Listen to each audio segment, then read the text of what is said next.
It's a way for people to free themselves from destructive memories. It seems to work, even in cases where years of conventional therapy have failed. No one understands exactly why this method succeeds, only that it does. So how does it work? Well, join Lynn Scher on a fascinating odyssey, the healing of a troubled mind. You are looking at a radical new form of psychotherapy. The key is the patient's eyes, shifting back and forth in a process that mysteriously unlocks the trauma of times past. Trauma like war.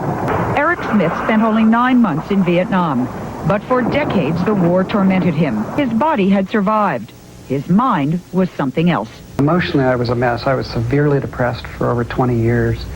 It was difficult just to get up in the morning and eat, get dressed, and go to work. It's a combination of traditional talk therapy with something that sounds bizarre.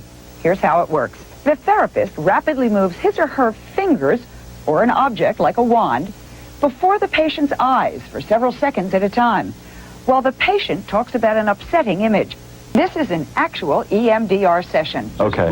The therapist who is facing us is about to start. Okay, just notice that. The client is dealing with panic attacks.